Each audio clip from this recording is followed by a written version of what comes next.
Hi KB, it's Mrs. Smith. I have a story I want to share with you today. It goes along with our very new unit, all about rules we follow. And this one's called Obey the Law. It is an informational story, which means it contains real information about real people or real things, right? And there should be a lesson learned at the end. So let's get started. It says, students learn about the world around them. Sometimes teachers invite visitors to their classroom. The visitors are people who tell about their jobs. The students learn about listening to the visitors. A police officer visits a class to tell her about her job and to tell about laws. Police officers work to keep the community safe. Rules are like laws, although laws are even more important than rules. I'm a little confused on this page. We've had visitors in our classroom, remember? But I've never had somebody in to talk about their job. That might be fun.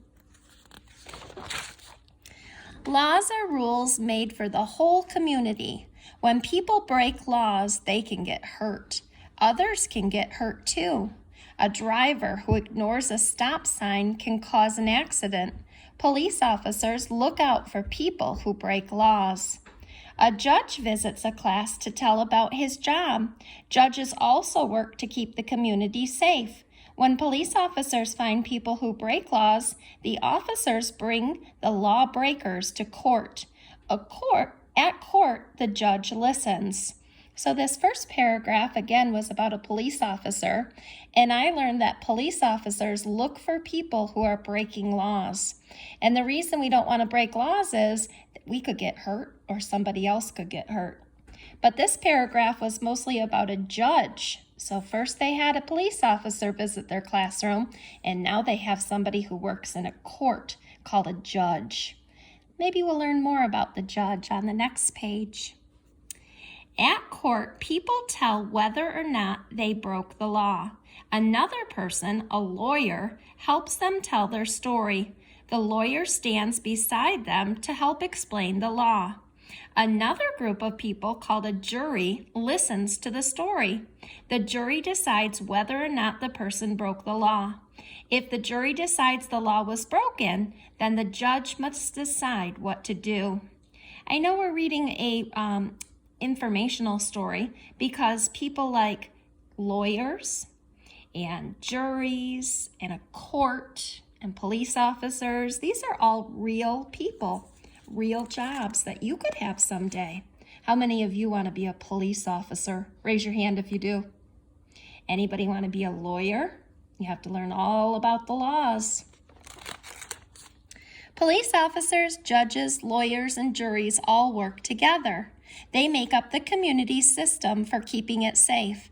They help the members of the community follow the rules. They cannot do it all alone, though. They need the help of each person. Adults, students, children, everyone can help by always remembering to obey the law. Do you remember that word, obey? Obey means to follow, right? So they're asking you to follow the laws. We have rules in our classroom, and we're rule followers, aren't we? Yeah, it's important we learn how to follow rules, so one day when we're all grown up, we can follow laws too. I heard that police officers, judges, lawyers, and juries all work together. That reminds me of a habit. Synergize. Together is better. That's the end of our story. I hope you enjoyed it, KB. And I think I learned a lot about new people and new jobs, new careers that I could have someday. Think about how rules are like laws, and maybe add to your ideas of why do we have rules and laws? Other than they keep people safe, can you think of any other reasons why we might have rules and laws that must be followed? Thanks for listening. Have a wonderful day.